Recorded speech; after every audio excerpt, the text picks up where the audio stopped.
hell no. Now that's better. This is your president, Ms. Entertainment, and welcome to the Power Hour.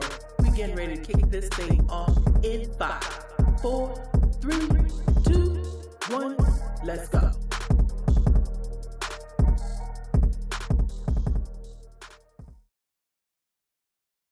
Everybody, oh, yeah, we go. We got it now. Look at that.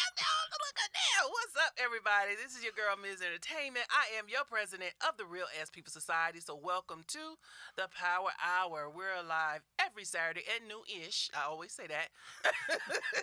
Hey, man, sometimes we got them technical difficulty, but we come. We bring it. When we do bring it, we bringing it. So here on Terradome Entertainment Radio, where we play the best hits from old school to new school hip-hop, R&B, and more. So go to TerradomeENTRadio.com, click on the Listen Live button, or, if you can't catch us live, you can always catch the replays on TerradomeENTRadio.com or on all your major podcast apps. But, of course, I am not in the place alone, so let me introduce my Chief Entertainment Officer, DJ Talented. What's happening? What's going on? This is DJ Talented. You dig? All right. And in the studio on the podcast for the first time, we got our life coach and empowerment speaker, the amazing Mallon Liggon. Woo!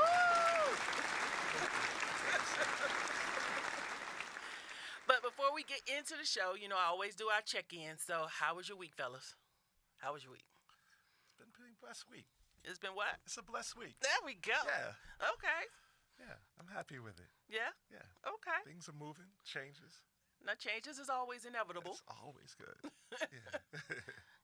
Good, but it's always a change. Well, it's an opportunity to grow.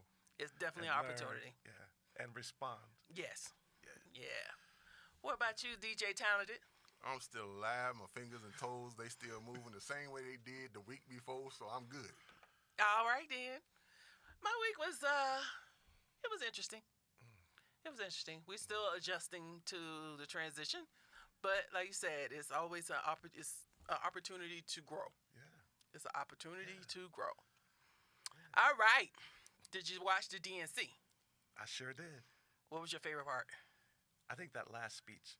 I think that last night, Kamala coming out and giving that speech, I think she set an agenda, got to learn something about her. Mm-hmm. So I think that was my favorite part of the entire event. You didn't like that? No, I can't lie. Lil Jon coming out. Oh, yeah. That was my favorite part. Yeah, you had it. When you were ATLing, right? So you didn't like that. Yeah. Ooh, I had that whole stadium rocking. I was like, that's what we do.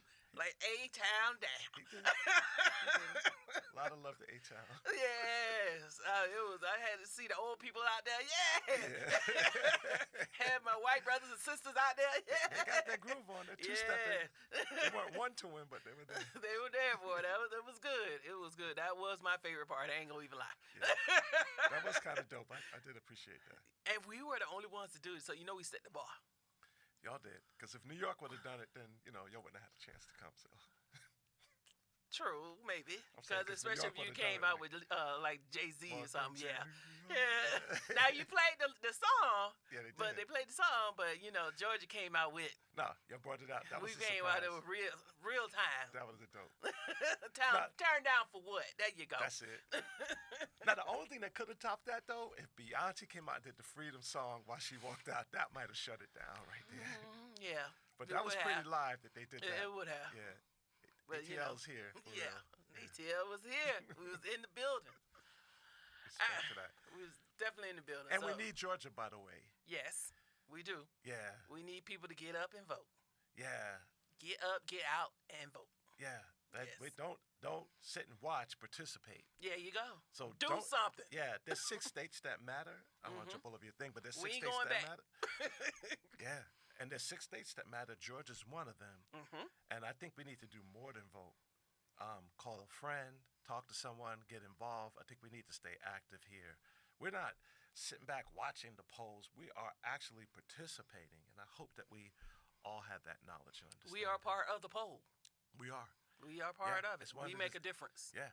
And people are counting on Georgia again to help deliver this thing. Yeah, and it's go. Close. Bring it in. Yeah. Bring it to the finish line. There we go. Well, Mr. Man, this is all about you. Oh, appreciate that. So we're going to go ahead on and just get in and find out how you came to evolve. Ooh. So, my first, you made the leap from Wall Street to Empowerment Way. Yes. So, inspiring and igniting folks all along this journey. Mm-hmm. So, tell us about your incredible journey. How did you get here? Oh, wow. Thank you for calling it incredible. And also, I want to thank both of y'all for the opportunity just to be here and talk about that journey. Definitely. We got to have you. Oh, yeah. Love it, man. I love it. I mean, it's been amazing meeting you, and that's actually changed my life, so I really appreciate that. Yeah. So, girl, let's get the love out the way. But, yeah, that's a profound question, because I think that's something that, before I tell you about my journey, I ask myself that each morning.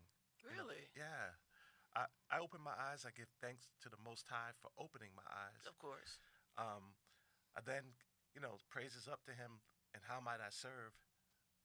And then I just reach out for my inner community particularly and pray for them and then for everyone, right? And then from there, I do search myself for who am I? And that's a daily thing. Who am I? What do I want? Why am I here? Is something that I go through each morning. That's part of my meditation. Okay. And I want to share that because it's been so helpful, and I hope it help others. I want it to help others. The way that I go about doing it, which also contributes to my journey, by the way, is I pause. Like I said, I give thanks.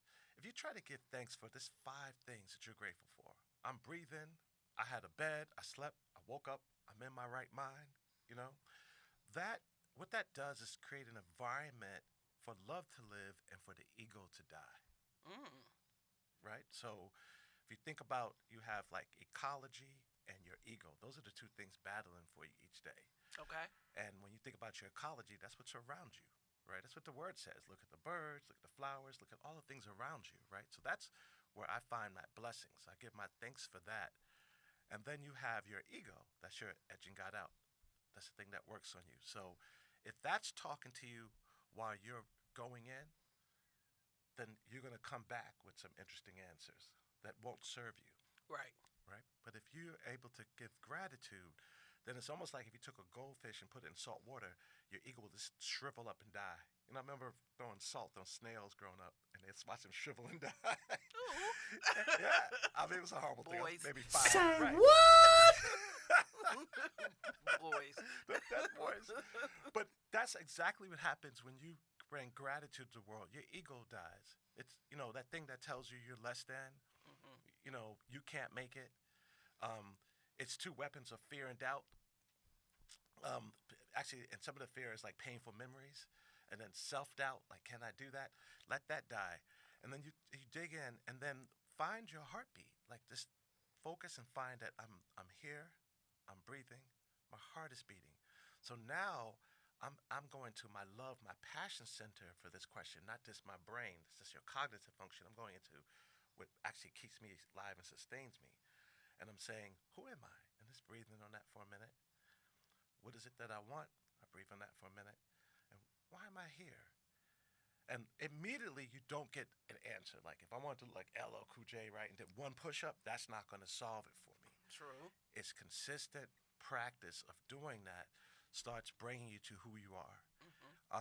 And that discovery has been profound because it shifts your mindset, from just being you, look for the self. I know there's a lot of books out there now, find yourself, where you find yourself, and it moves you toward find love. And when you reach and find love, then that reconnects us to the community, who we all are. So I want to start by telling my journey. I'm hoping that I can also tell you the journey of our people and the journey of love and gratitude, so that the arrow's not pointing to me, Mallon, but maybe pointing more to us as a community, because we're all part of that. Does that make sense? Yeah. So I think that foundation is a great way to sort of look at that journey, because I didn't have plans of being here sitting in front of you in Georgia. I was born and raised in New York City.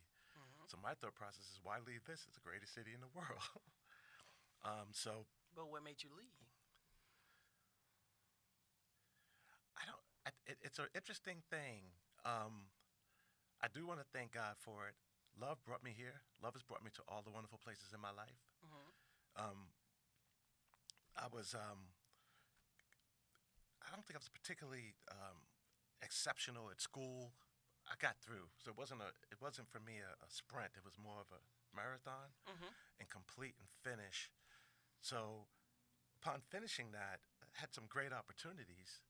A relationship, love got me to an opportunity where I wound up at Chase Manhattan Bank at the time. And I went to a training program that sort of opened my eyes and exposed me to groups of people that I may not have seen outside of New York City, like global, Mm-hmm. right? And educated and moving.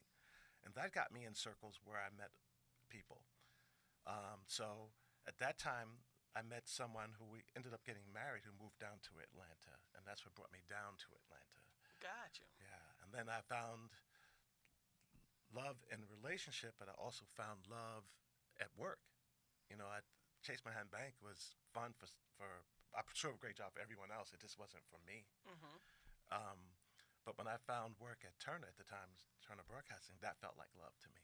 Okay. Because I was like, they're paying me to watch TV, watch sports. This is a good thing, and Can't get no better. Couldn't. It was a great environment. The people were there were amazing. So that's what sort of got me there. That built to it, and then from that opportunity, and this is, I was born in 1968. I'm moving up now from 68 to being in Atlanta. That's 97, 98, 1997, 98. So Atlanta's sort of post Olympics. It's growing. Things are happening. And I was able to find community, in particular, find black community and black community that was really doing things. I'm like, wow, I got a black doctor, a black dentist. I live in a black neighborhood. These are nice big homes, right? Mm-hmm. And it's like, black wife, then let's make some black kids. And we did. Mm-hmm. And thankfully, had these 3 unbelievable sons. They came into this world. And then my family started moving down. And that really became that anchor of community. So, broader family, mother, father, Mm-hmm. brother, sister, and their families came down. Okay. And so now here I am in a city where I'm around my people. I feel community. I'm working at a job that I absolutely love. And what matters most to me in the world, my fundamentals are God, family, culture, are all occurring at one time. It's just a phenomenal scenario that I couldn't have planned. Amazing feeling. Oh, Had to be amazing. yeah, yeah. And I want to say it still is, because when you experience something like that, I don't know where the beginning or end to that is. Mm-hmm. And that's, things happen, things go wrong, but when I'm counting what I'm gratitude about it, it's that. Okay. So let me ask you this.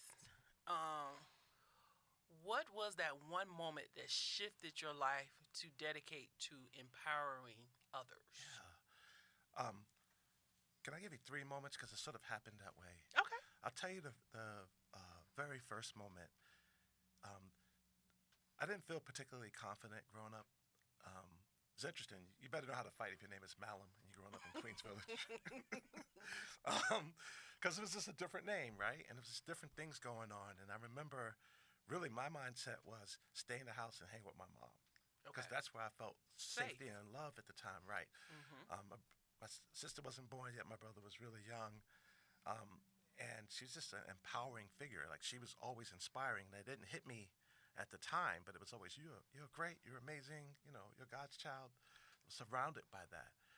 And she encouraged me to go outside once. And I remember not wanting to go outside because there were mean things happening. People Mm-hmm. making fun. You don't realize you're in a scenario where maybe someone's lacking. Then you also don't realize, well, wait, gee, we're all living together. So if I'm going to make fun of your house or make fun of your clothes or whatever, like, we're all in the same, like, we're all together. We're the same. Yeah. So I remember her lifting my chin one day, and she said to me, so this is the really beginning of it. I can remember it like it was yesterday. She said, believe in yourself or all of us doubt you.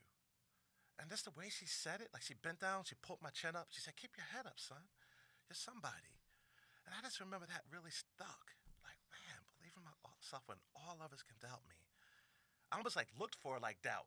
Like, please doubt me. Let me give me an opportunity to show that I really believe in Stick myself. my chest out a little bit more. So I went walking back outside, believing in myself, and I ran into the meanness though, because you meet that, so that's being challenged. And what I learned when I ran into the meanness was my greatest weapon was my mouth.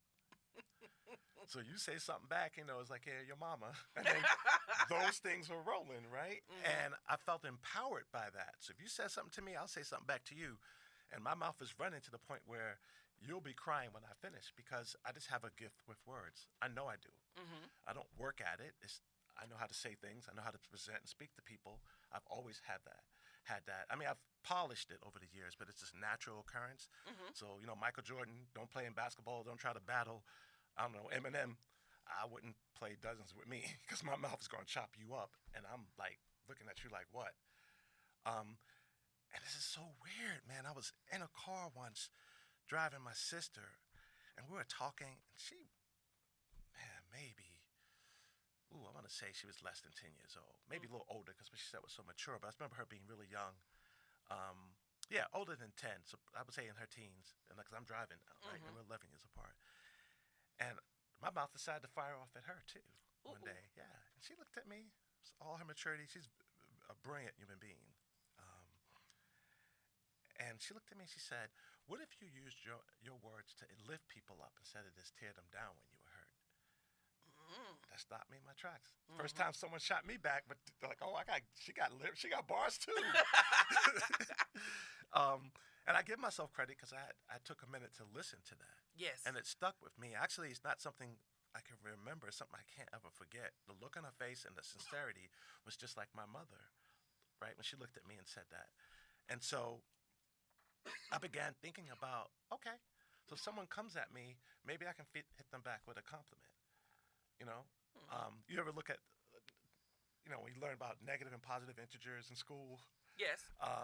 And I'm sitting there and I'm like, okay, well, if I have -1 and I add -1 to it, now I'm at -2. I'm not at positive, right? So if you give me -1, I need to give you +1 and then another +1 to do that. So I'm going to hit you back twice as much love as you hit me with.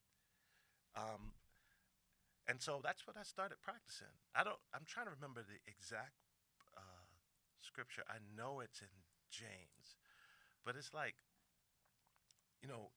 God doesn't feel happy for you creating anger. So I really began thinking, man, okay, so now I'm with the universe when I'm bringing love. So now you coming at me, and it's not just Mallon, it's the entire universe when I speak from love. Okay. So I began practicing that. It took years. Of course. I didn't have it all the way through, but now I've learned to, instead of react when someone says, you're dumb, I go, you're dumb back. Reacting, well, we're both in this cycle now. Now, what if I choose to respond and lift it to a higher level, like raise that frequency with my words, and that can change things. And when you think about it, when the Most High said, let there be light, he really didn't have to speak it, right? He's speaking it because words matter, right? When his son said, spoke something that's never really written down. No one has any of his writings, right? It's all stuff that's vibrations that he put in the space that we're still feeling for us. Other people recalling and writing what he said. But the word is very powerful. You get faith by hearing, right? So now I'm realizing, wait a second, I have this gift, right? I'm getting this direction to start bringing love in the world. I can drive positive change by speaking positivity in the world and lifting people up. And then if you're in the world, it's like a cave. And imagine there's an echo. So I yell, hello. What comes back at me? Hello, hello, hello, hello. It's that threefold. So now if I'm encouraging you when I'm feeling particularly down, you know what I'm getting back? Encouragement, encouragement, encouragement. And that's sort of been the start of how that moved along, and how I've grown with that. So that was the beginnings of it. And then look, those are the two really big moments that kind of got me shifted to, wait, I can make a difference. I can drive change in this world. So with that, how do you describe moving to your coaching? How do you describe your style? Do you feel you have a particular style, or you just go with the flow? I know I'm not traditional, and I know I'm non-linear. I think the biggest thing I try to do is to be, try to think of a good word that would get to that. I really want to move from right and wrong. So there's two sides to every story, three if you count God's. Mm-hmm. And if we can sort of move to a space where we're not judging one another, or actually that word really means don't condemn, don't evaluate and condemn. Mm-hmm. If we can do that in space, even if you're communicating, you can move to that. That sort of gets you in a place where now we can become one, because we are not asking, well, what's wrong with that person? We're actually saying, what happened to you? Mm. And that's a different energy, This is true. right? It's a different energy back. So non-dualistic is actually, if you want to look that term up, it's being non-dualistic. It's not saying someone's right or wrong or bad. It's really about how, like, having a style of how might I do that. And then if I'm non-dualistic and I realize we are all one, because that's what the peace sign is, right? Me and you, one, right? And we're all one. Now I'm moving to, okay, can I be outward facing? Mm-hmm. Can I make it not just about me, but can my power be in actually stepping into your shoes? I always remember, and I put it in my book. We had a conversation where I mentioned to you is a distant relative. She was my uncle's wife's daughter, from another marriage or whatever. And she's trying to get me to invest in this Ponzi scheme. And I was like, no. And then she comes left because I wouldn't. And then she hit you with that's why black people can't get better because we don't do blah, blah, blah. And I'm like, this is my money. Yeah. And I decided what I'm going to do with my money. Mm-hmm. And I say, before this go even in a different direction, because I feel it's going, mm-hmm. and because your mom is married to my uncle, I'm going to just let this be right here. Yeah. And I was like, the audacity, and it's like, I ain't talked to you in years. And then when we did talk, you asking me for something, yes. Again. But when we talk, when we talk and I express my frustration with that, it's like, you hit me with, well, have you thought about if she's never talked to you, mm-hmm. but she come to you asking for this, what's going on with her? Yes. That's and so I was powerful. like, I never thought about that. That's how we God is in all of us, right? And our God is, in my way I perceive him, and I could be wrong, but this is in one aspect of it. Imagine, like, the way God knows all and sees all is not by being up looking down on us, but actually within us. So mm-hmm. if I have perspective from my eyes and then your eyes, now I see where you're coming from. That's power, right? Mm-hmm. I can see from everyone in the room. That's just you expanding things. So knowing all and seeing all is actually empathy. That's your path to power. Because what you said was, you got me excited now. Just you remember that conversation. There's a song that's sung at almost every funeral. I'm not sure what we sing at funerals, but it's His Eye is on the Sparrow. Yes, love that song. Yes, beautiful song. If you ever looked at it from a different perspective, right, you can move from, oh, gee, he's up there looking at the sparrow, so I know he's looking at me, versus, check this out, what if it's His eye that's on the sparrow? Oh. Like, he's looking at you. Mm-hmm. So if he can go and understand the perspective of a bird, mm-hmm. of course he's in you understanding your perspective. Mm. He hears every prayer. He knows all about us. Like, no, it's like, it's there. It's he in is you. You is him. So now, this is, woo. So she's coming to you and she has this problem and she's just frustrated, right? And the natural thing is, oh, let me fall back to, like, this is what's going on with black people. I mean, there's a whole lot more going on with black people than the fact that you want to join her Ponzi scheme. Yeah, what's going on with what's going on with her? Ooh. What is really going on with her? Especially to ask me that, and if you ain't talked to me, like, it's been a year since we actually had a physical conversation. Mm-hmm. And your first thought is to ask for some money. Yeah. Yeah. But you went down your list, and then you're like, okay, well, let me try her. Mm-hmm. You're like, well, something's going on with you. It creates opportunity. Because one of the things... I sure wanted to fire back, but I was like, because... So you responded, you didn't react. because the only reason. Like, hold on, let me respond. Right, I think Claude McKay said this, right? Like, if you're in a neighborhood and no one's talking and we don't have community, that's what makes it a hood, right? That you don't have neighbors. The deeper part of that is, what is a neighbor? Because we've reduced it down to like, okay, I live on 215, you live on 216, but what is a neighbor?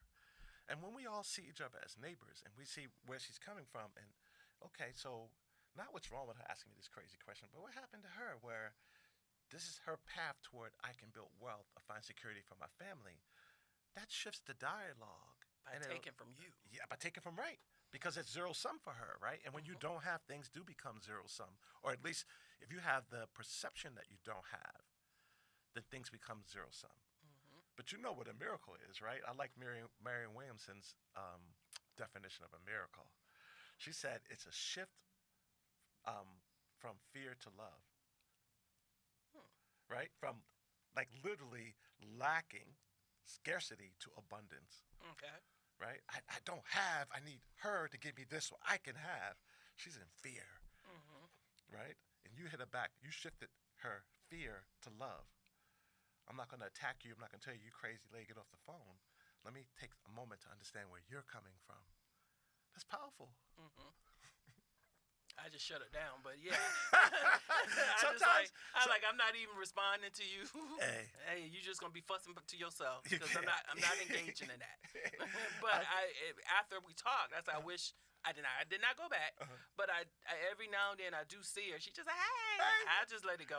You keep it going? I just let it go. I don't even go back to that time. One of my favorite people, one of my best friends, a basketball coach, and his son is actually in the NBA, and a lot of kids have moved on to do great things because of him, but he used to always say, you got to love, but sometimes you have to love from a distance.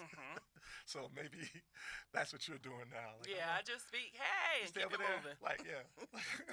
Keep it moving. Why? I ain't got time for that. The wave and move plan. I love that. So my next question is, how do you measure the success of your coaching sessions? I like that. So I could tell you, let me start by how I evaluate myself. And I've got a lot of growth to go here. I'm being vulnerable on the podcast. I saw how many people you have watching. I'm like, the ability to listen. And I mean, like, this really listen, like not thinking about my next response or thinking about, let me give you this line here, but really feel and see where that person is and connecting to them. That's the first part of my evaluation. Did I really listen? Did I hear with my third ear, what they're really saying? It's the first part that I evaluate. I look at success that way. So I'm not looking outcome based. I'm actually looking at the process. Because sometimes outcome doesn't always decide the success of something. Okay. Right? If you and I got, drunk, and we're like, hey, I'm like, hold on one second, I'll drive us home. And you're like, okay. And we get back to, let's even back to the studio. We get back to the studio and we're safe. I go, see, that was a good plan. That wasn't a good plan. Yeah. Right? So that was a miracle. It's a miracle, right? So I'm not going to so I don't want to look at outcome when I look at coaching. I evaluate, did I listen? That's a really big part. And then do I feel like that person feels understood? If I'm able to establish, do they feel understood? And then the third thing is, did I find a solution or did they find their solution for them? And man, that to me is success. It's not necessarily outcome. It's that I listened, that I was able to express, not just that I understand, but they feel understood. And then they began molding their own solution, not me giving them answers. Exactly, because some people don't understand the difference between a coach and a mentor. And a coach is listening to what you're saying and going with, asking those questions so you can decide on how you want to go. Because at the end of the day, this is about you and your life. It's not me telling you what to do. It's for us coming together. I'm asking you those questions and get you to thinking in a different way for you to make up your own mind, and I support you with whatever decision you made. Preach, D. Let me take this and drop it. That's true. That's a bar. Yeah. Yeah, that's it. I think that's it, right? Helping that person. That's what growth is. Because if I were to give the answers, then it will be about me and come to me. But if I'm able to listen to you and help you find your own answers and leave with tools on how you can move on your own, now it's not. Now it's about love and it's about you. One of my prayers before every mentoring session, I actually had that prayer before starting this, when you guys were setting up the technical things. Just more you and less me, God. You know, I think this idea of self, me, is really, I want to die to myself. You know, like Paul says, I die daily. I want to die to myself and let love live up here. That's the new world. Okay. That's where we can go. And when we do that with each other, we realize that the answer lies within each of us. Yes. Yeah. Yes. So let me ask you this. What inspires you? What inspired you to become a speaker? And do you ever get nervous? And if you do, how do you overcome that? Oh yeah, terrified. And one of the things that happens is, particularly if I'm in front of crowds, and you've asked me to speak in front of audiences before. Thank you for doing that. But I'm telling you, I was just like, oh no. I mean, scared. Just really nervous. Well, you don't come across that way. No, not at all. Yeah, well, there are a couple of things. Thank you for saying that. There are a couple of things that go on. One is if you're looking at life as happening not just to you but also for you, then you go, wait a second, this is to tell me this is important. I need to get serious. I need to ground myself. So let's talk about like when those nerves kick in, they're actually happening also for me. That's the one. The second part of that is, I get up here like high, like way high. So if someone tries to bring me down, that's too far of a trip. But if up here is like, man, I'm scared, but up here is I'm thrilled, I'll just take it higher. And then the third thing is, integrity will always pull you through. So I'll get up and say, I'm so nervous to talk to you or excited or thrilled about what I'm about to say. My hands are shaking right now, or my stomach's this, or I'm stepping over my words. And the minute you show that type of vulnerability with your audience, they hopefully show you that vulnerability back. Now we have a connection. So now it's not come to see Mallon. It's I'm up here as the conductor, but we're all part of the conversation and inviting everyone in to that perspective. And as the conductor, I think my number one job is, when I was talking about non-dualism, is to say you may have a binary dynamic of how you're dealing with life, but what if I added this? What if you thought about this? And you thought about this, and now we're dimensionalizing the problem. And now once we do that, we could see solutions that we didn't see before. That's what I'm hoping occurs when we have this conversation. So my prayer is someone's listening and don't say, well, that was real dope what he said. Or I know my ego wants that to happen, right? Or I hope they say, wait a second, let me see if I can apply that. Oh, I'm dealing with something right now. That you can apply that to your own. Yep. Yeah, right now I logged on to YouTube, right? Went to Terradome Entertainment, and I'm looking at this right now, and I'm saying, I don't know why I'm here. Maybe God brought me here.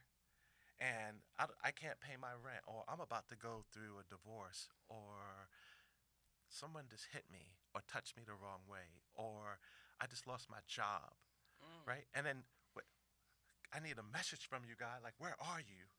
And then you're hearing us exchange dialogue, and then somewhere within there, you hear something that says, oh, well, there's a path, right? It doesn't give you the answer. It just opens up a path for you on your journey to go ahead and get it. Then I feel like, wow, that was worth what we're doing right now. You know? So, okay, well, let me ask you first this. What was your most, I guess, memorable speaking engagement? What was your most memorable? I mean, the one that every time you think about it, it's like, yeah, I did that. Yeah, that may be the most I'm proud of. Most memorable is one that I beat myself up about.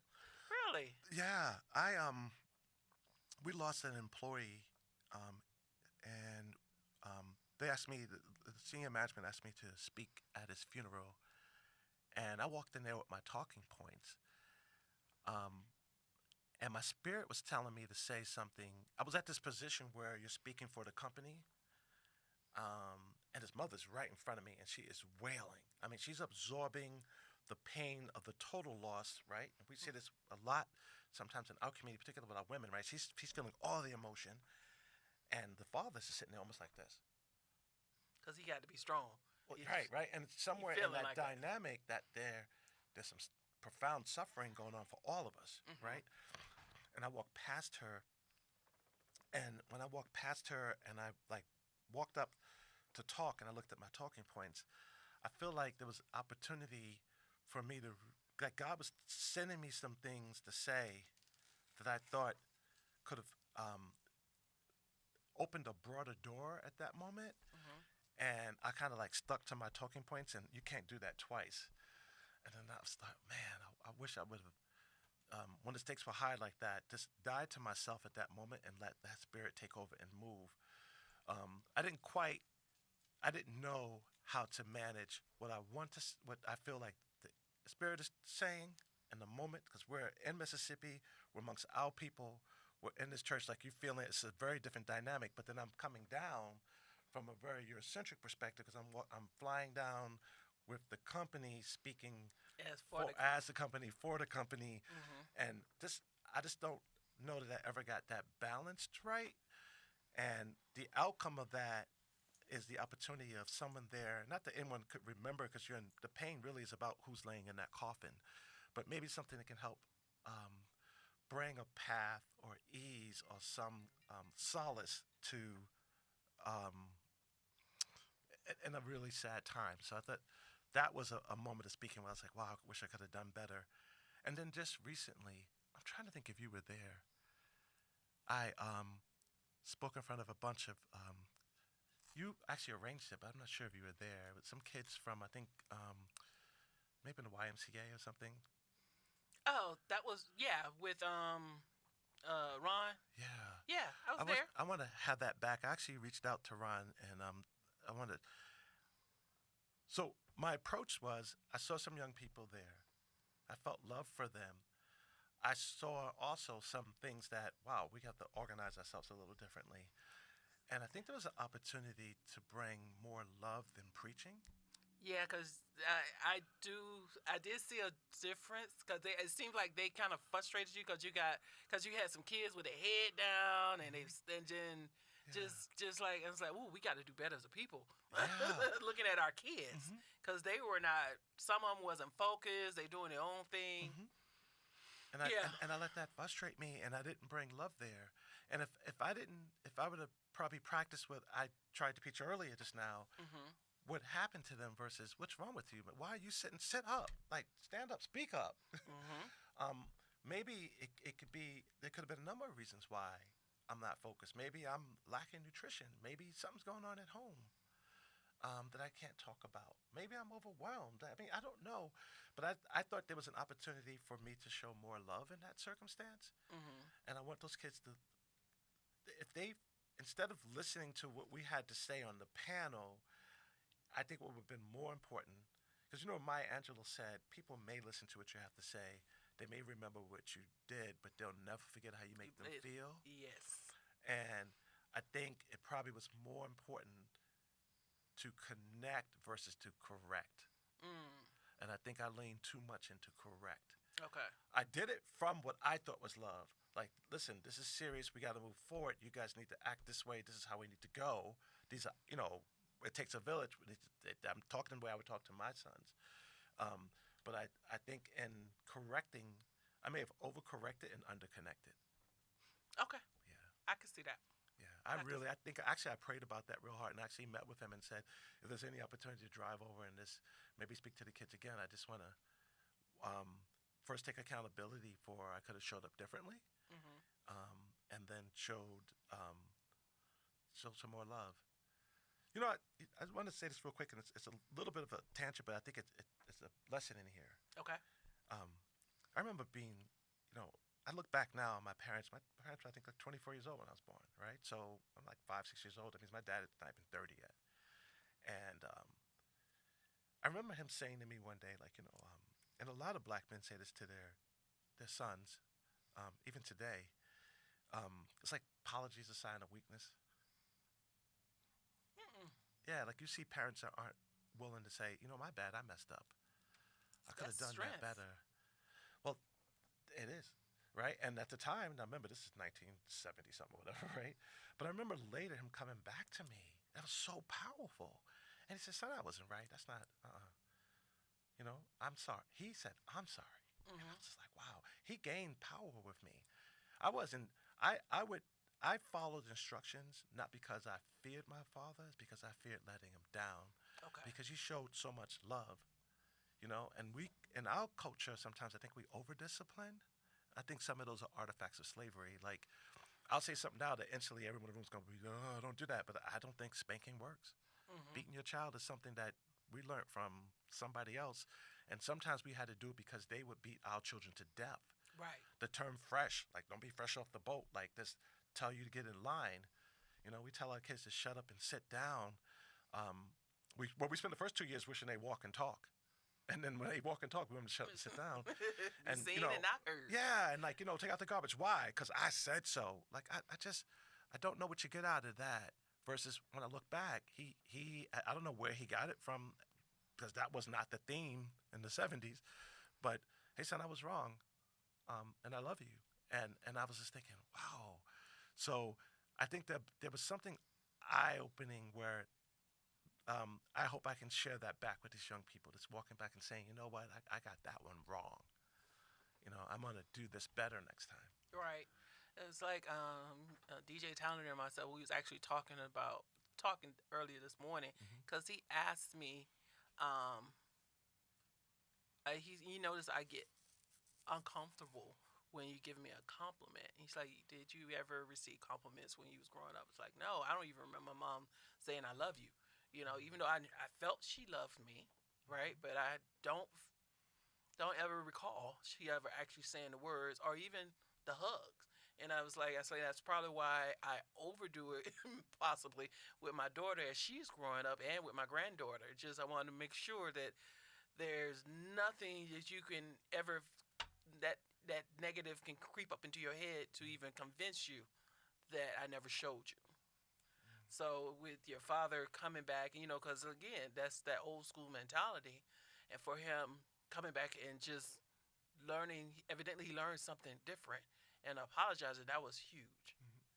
That was huge. And I also think about my biological father, because I didn't grow up with him, and I had resentment towards him for a very long time. Very long time. And a friend of mine checked me. He's like, have you ever, because I was just venting, and he's like, have you ever talked to him about that? And I was like, ooh, nope.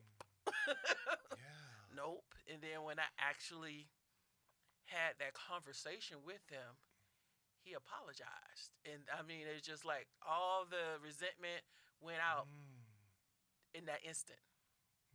In that instant. And because I never called him dad or anything, at that moment, he became dad. He became dad. Thank you for sharing that story. Yeah. And big up to DJ for being so loving to have those type of profound conversations. Lord, don't with you.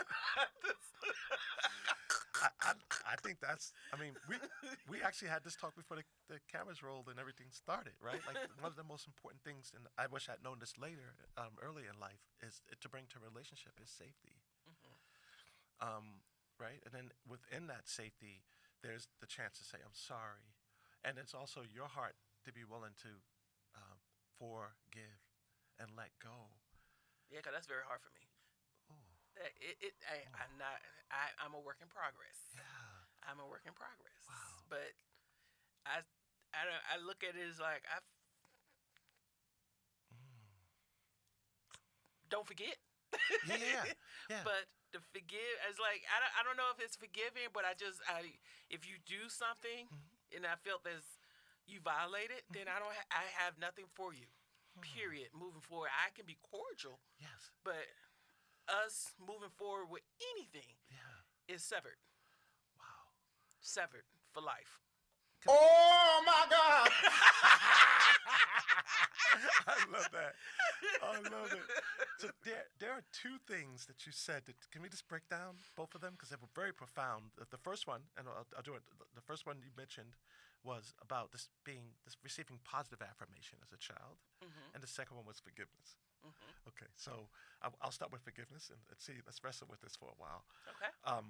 When we talk about the concept of forgiveness, one of the reasons why we want to work on forgiving, and I understand also that look, I can forgive you and not forget. That means I'm not gonna let you do that to me again. Yes. But we're going with the forgiving, where we're like letting go and saying, okay, that's you, God. I'm gonna give that one to you. You are the perfect justice.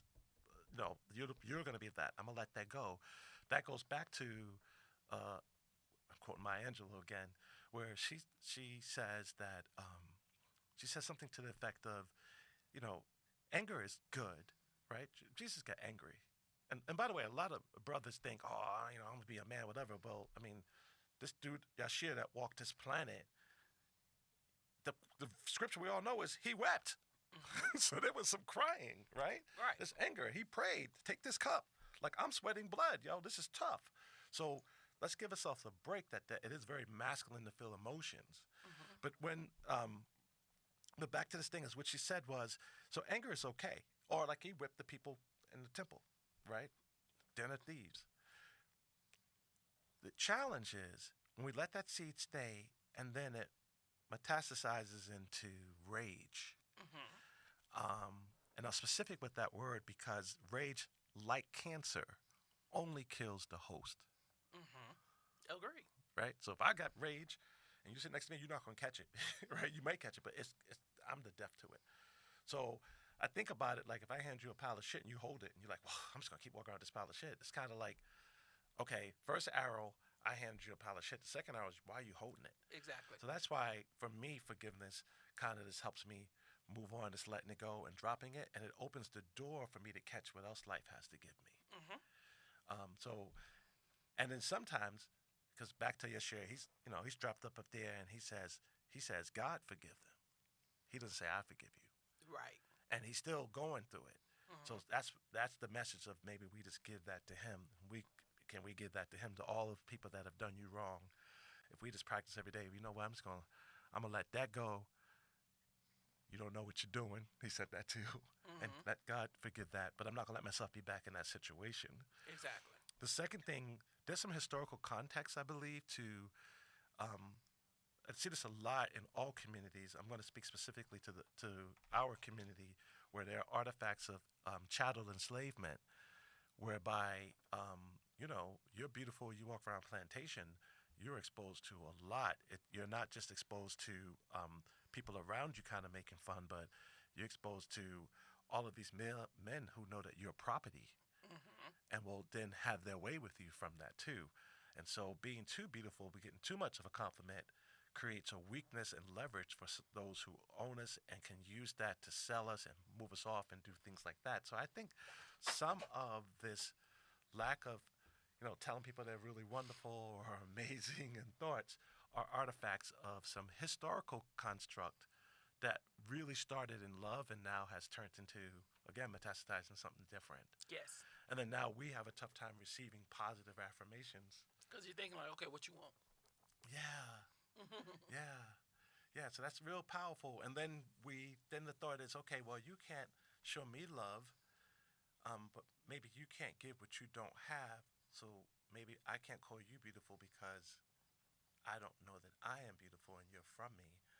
And that wrestling with that thought right there is pretty profound. And then so for both of them, two things we can do. We can either resolve or reconcile. Okay. Reconciliation is a little bit more challenging because it requires both parties. Dad, you weren't there for me. I'm sorry. That's a reconciliation. But what if there's someone listening now whose parents are passed away? Now you can resolve.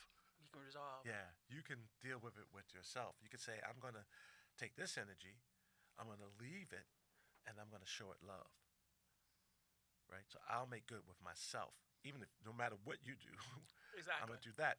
And then we can both will sort of get us through life and allow us to have that abundance and feeling of life so we can do what's really most important, which is participate in this one life we're giving in this one time, at this one frame, at this one example. Because when we are pulling back and we're not forgiving, we're not able to resolve or reconcile, then we're on the sideline. We're not participating, and that's impacting us. Yeah, agreed. And I feel like I am blessed to have had that opportunity to have that conversation with him, which I didn't get the opportunity with my mother, even though I know she knew but she left so young, left me when I was young, just, still a teenager. So, I really didn't get that opportunity to have those adult conversations like, Mom, why did you make these decisions? Mm-hmm. You know, and this is how I felt. But I did get a chance to have that reconciliation with my father. So that was huge. And then resolve with mom. Resolve with mom. I don't blame her for nothing, regardless, because I have to look at how she was raised and the trauma that she endured. You know, and that trauma kind of passed on from my grandmother that she endured trauma. So I don't blame her for nothing at all. I have no resentment or nothing. She did the best she could with what she knew. So She made. I want to just thank her for making a couple of decisions though. I'm gonna deliver this baby okay. because you're here now. You're Yes. such a blessing, and you've blessed my life and others Oh. because mom made that decision. Yes. So I just want to give thanks for that because sometimes that she at least gave what little she had, and that's all she really needed to give because you have been a blessing. Yeah, she gave what she and you could. continue to be a blessing. Yes. Thank you. I'm here. I got one more question, then we're gonna move on All right. to some Let's go. that real ass question of the day. Aha. Okay, so my hopes are to be an amazing and inspiring coach like yourself, or speaker are. like yourself. Yes. So, I guess what advice would you give to others, of trying to go down that road and be a significant impact? Yeah. Ooh, that's powerful. I think that three things we have to do. One is we can show them better than we can tell them. Agreed. Um, I'm still working on that. Yeah, we all a work in progress. Eyes are watching, and are we conducting ourselves in a way, and when life is showing us things, so that we can share. So I think that's one of the keys to that, to great coaching. Walk the walk and talk the talk. Yeah, and I mean participating in this thing again. That participation, right? Are we actually there? I think that's incredibly important. Safety is important in a coaching relationship. I really work hard to establish that safety because people get vulnerable, and now you're in a position where, that you could violate that. You can cause more damage. Mm-hmm. I take that very seriously.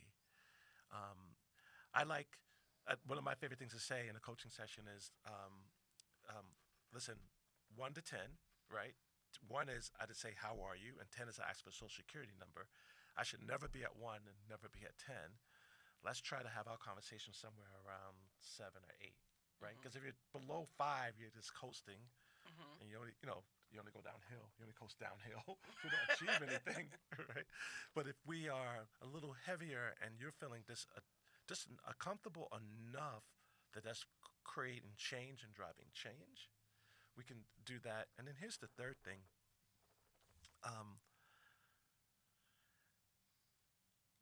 This came from an administrative assistant. Pulled me aside and told me this one day. She said, "I see you at work. People come to you for all their problems, and they talk to you, and you're just a really great mentor." And I said, "Well, thank you. I felt really good." And then she looked at me.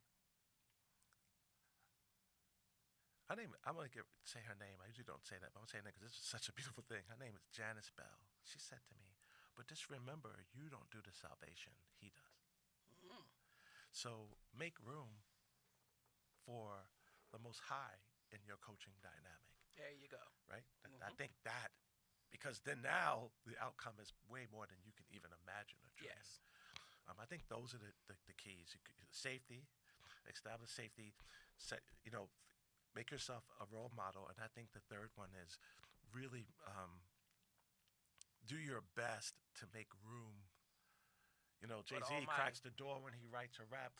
Whenever I put together a presentation or a deck or any report I hand to every leader knows this about me now, I always leave a blank page because I make room for that space to happen. Okay. Yeah, that's the work, wait, and wonder, and we'll never really understand that maybe by and by, as they say, the old folks say. But we right now understand that how God's magic kicks in. So. There you go. Well, I love your questions. I didn't get all of them. Regular open. Because I give these long-winded answers. Give you the dissertation of a roast pig, and you just ask me, so what color's your car? I'm like, well, let me tell you when I was 5. But it's okay, though. I know who I'm dealing with. You made your adjustments, right? Yes. I already knew we weren't going to get to all of them. over there like, come on. We can do it. That's what we have. We can do a part 2. Holla. There we go. I get to come back. Yes. All right, let's move on to the real last question of the day. Let's make it happen. Oh, uh-oh. 5 times.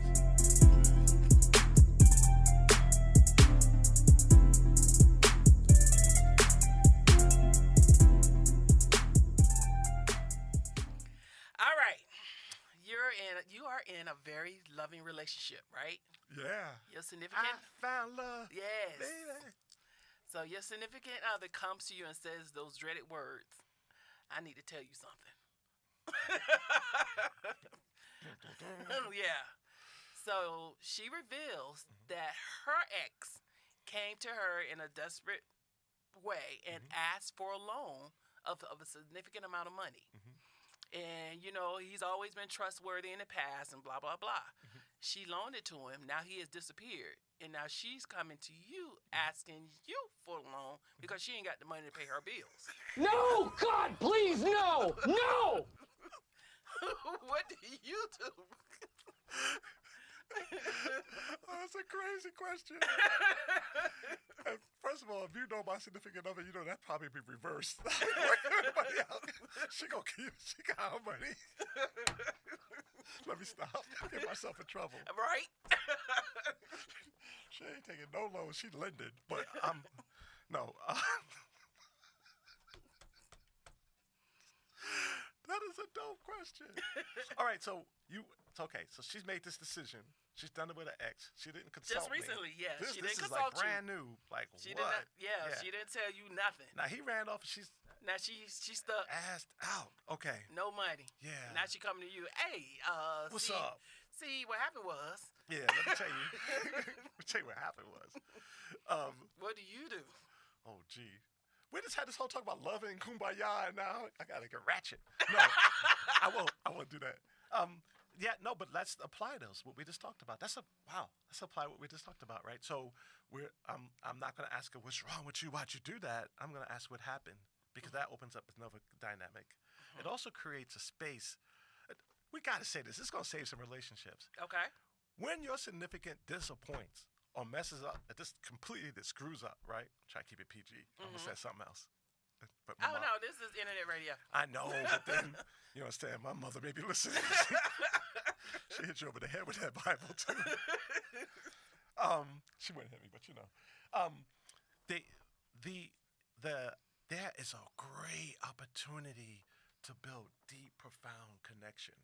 So I'm always looking for, like I said, correct versus connect. I'm always looking to choose connect.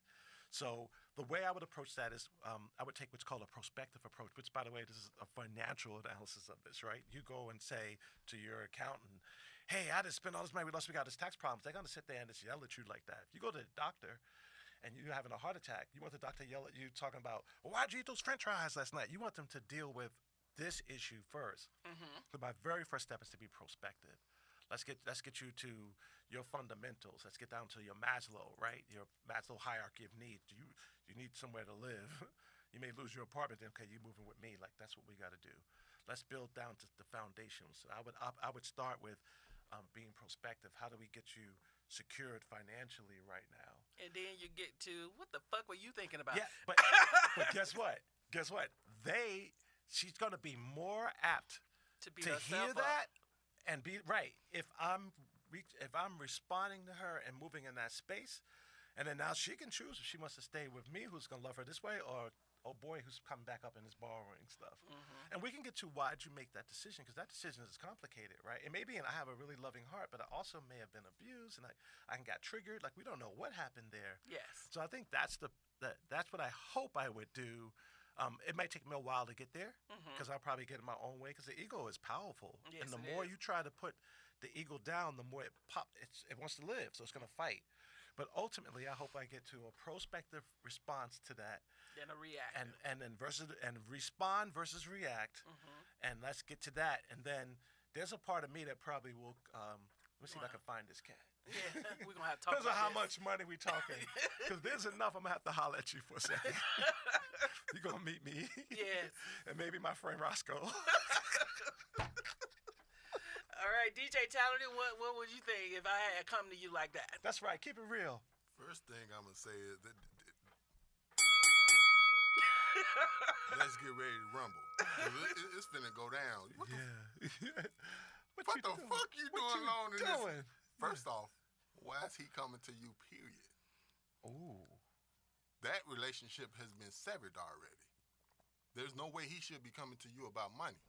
Second off, why the hell you taking money out of our household to help your ex? There's some type of connection that's still there. Ooh. That's what's going through my mind. So if there's still a connection coming, or still a connection there, then our connection is severed. Well, DJ, what about that mirror? Hey, if you're doing work, she ain't talking to nobody else. You had it, you hold it down. Yeah, but in that mirror, I'm saying to myself, I'm not doing something good enough for you to be going to somebody else and letting them borrow money from you. So the relationship, to me, wouldn't be a good relationship at all. Because if you're giving somebody a substantial amount of money that you used to be with, that means that there's still some type of connection that y'all still been talking enough for him to believe that he's okay asking you this question. Ooh.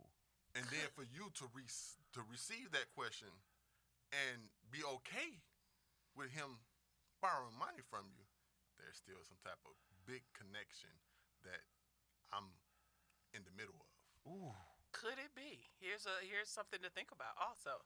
Could it be like our conversation about my uncle's wife, daughter, where they done went through everybody and they desperate, and you were like, okay, he got to swallow that pride to truly come to you, and you know that y'all ain't had no whatever, that connection has been gone, but they in a desperate time and they have no other choice. Find somebody else. Because I'm not about to give no woman that I used to be with money and not tell you, for one. That's the main thing. That's the main thing.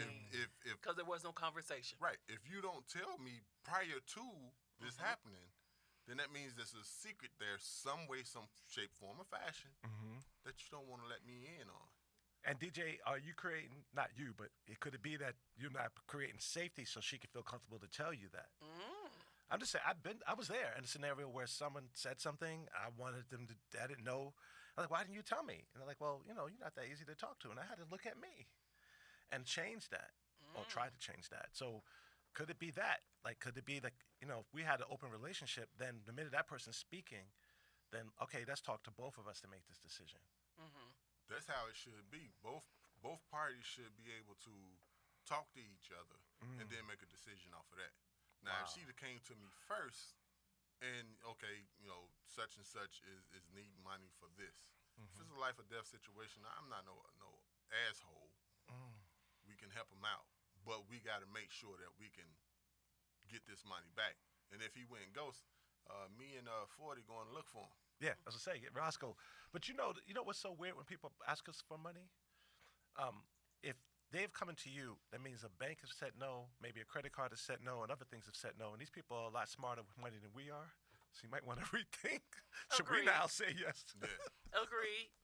Now, just back something that you said with DJ Tyler and myself, I actually feel that I can have that conversation, even though I know he's gonna say, "Oh, hell no," but to have that conversation. But my previous marriages, we could not. I just handled it on my own. I got this. Yeah. And whatever happens, then I just figure it out. But I didn't have that safety communication that I can actually speak, and we have an understanding that I ain't trying to do all this, and there's nothing between that. It's just somebody of my past reached out to me because they had no other nobody else, and we're having that conversation. Sounds like you found love. I think so. Yeah, I think that's what love is, right? It's not like, oh, he's all nice looking, whatever. I mean, all that stuff is fun, but we can have that conversation and there's safety. Then this never would have happened because the minute you say, hey, so-and-so's calling me, before he even gets to the money ask, y'all already have planned, you know? Yeah, we would have had that conversation. Yeah. We would have had that conversation. And then the community to help us in our relationship. Do you guys have that? And I'll tell you what I mean. I called, I'll tell you a story that happened. It's a true story. It's this is way years ago. My kids was little. But I decided I was going to call and complain about my wife at the time. And I thought, I'll just call my mother to tell her this. And she did this and this and this and that. And my mother said, if the grass is greener on the other side, maybe you should think about watering your own grass. I was like, oh, damn. Like, I'm coming to you like, hey, it's your son. Yeah. Shots fired! Shots fired! Word up. So it's not like it's so beautiful. You guys have safety. The next question I ask for both of y'all is, do you also have, true community, truth tellers? Truth tellers so important. Not the yes people, because y'all got success, y'all got things going. There's going to be a lot of people telling y'all yes because they want stuff, but someone that actually says, hey, you two, ooh. I think so. Oh, that's powerful. I think so.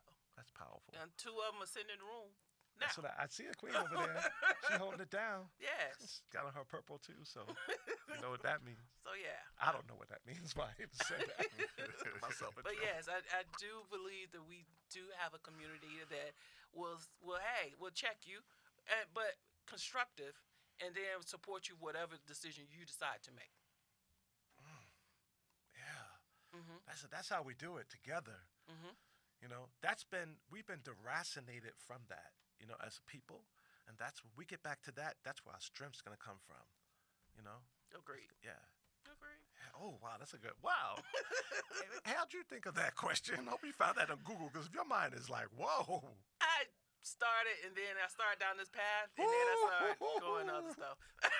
So I'll stay close to you. I'm on your bad side. Your mind thought of that? Oh, that's a play. You write a lot of plays. Both of y'all do, write some phenomenal plays. That's interesting. Yeah. You better do it for Tyler Perry does, though. Yeah. So you could do it right. Yeah. And pay your staff. But then, would that be... Oh, no, we'll flip it. You could flip it, yeah. Like with his response. Oh, yeah, man. We'll flip it. Okay. I got that. Yeah. I got that. All right. We getting on now. We are way past our time. Okay, so, man. Let's go ahead. Let's move on let's get to celebrating some Black excellence. Oh, I can't sing. I thought you could ask me to sing. No. I do. Okay, I won't do that. All right. Every week we recognize and we celebrate the achievements and contributions African Americans have made to this country. Today we celebrate Wes Moore, Governor of Maryland. Moore was born in Maryland and raised primarily in New York. After graduating from college with his master's degree, he went on to serve several years in the Army. And after he got out of the Army, he went on to write several books, serve as CEO of the Robin Hood Foundation, host and executive produce several shows. In 2022, he won the Maryland gubernatorial election against Republican nominee Dan Cox to become Maryland's first African American governor and the third African American person elected as governor of these United States. So today, Wes Moore, we salute you and your contributions to making this country great. What you got? I read one of his books. It's called The Other Wes Moore. I really recommend that book. There's another person that grew up in the same project housing he has with the exact same name. Really? Yeah. And while he's going on, worked for Obama, and now he's the governor, this person's in prison. And one of the things that touched me so much is when they looked at the mothers of how they both responded to their kids' upbringing. Man, there's a deep lesson there on this one or two decisions that made him turn that path and go off and do what he does, and how the other one turned that path and go off and do what he does. Nice. Yeah, it's a really, I don't want to ruin the book, but I think it's a pretty good book. They got in contact, and I think they still communicate. Okay. Yeah. Okay. All right, moving on to our announcements. August 31st at 11 a.m. via Zoom, join us for an inspiring and transformative event, Empowered Men Breaking Barriers and Building Bridges. This dynamic gathering is designed to empower men to overcome challenges, foster connections, and lead with purpose. To RSVP, please go to www.fathersunitedforjustice.org, or you can go to www.terradomeentertainment.com. All right. Also, we have Night of Expression, open mic, and more, and at the fabulous Magic Soul Food Restaurant here in Sandy Springs, September 7th, starting at 7 p.m., featuring Il Sun, the king of street gospel. Come get your soul and your belly fed. And of course, we will have some giveaways. All right. Are you navigating a career change and looking for empowerment, inspiration, and a supportive community? Coming soon, Impact.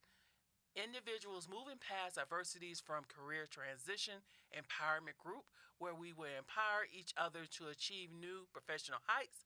And whether you're exploring new industries, looking to level up your skills, or seeking a group to help you thrive, we are here to help.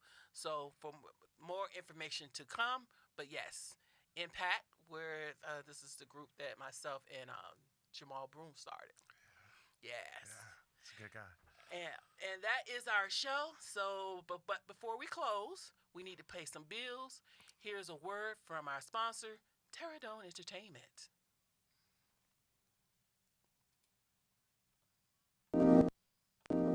Terradome Entertainment. We turn your fear of dreaming into amazing reality. If your dream is to become a photographer, we have a nice intimate photo studio just for you. If you want to record that next hit song or do voiceover work, we have a state-of-the-art studio also for you. If you want to professionally record your own podcast, well, we have that too. Check us out at www.terradomeentertainment.com. We are the only ones to turn your fear of dreaming into amazing realities.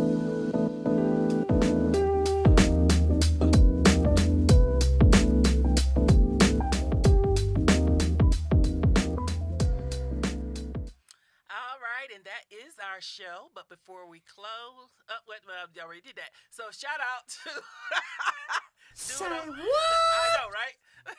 Shout out to Dude over there, producer extraordinaire, for some of those beats. If you have any questions or comments, email us at info@terradomient.com. That's info@terradomient.com. Final words, DJ Talented. In that case of that type of situation, first you got to think before you do something, because most people, they will take it to the extremes immediately, and that could break up a happy home. The person that's giving the money could be breaking up a happy home. So you have to think, you have to communicate. But yeah, for me, if you give somebody that amount of money, I'm gonna see you on the other side of the door. All right, Mallon, last words.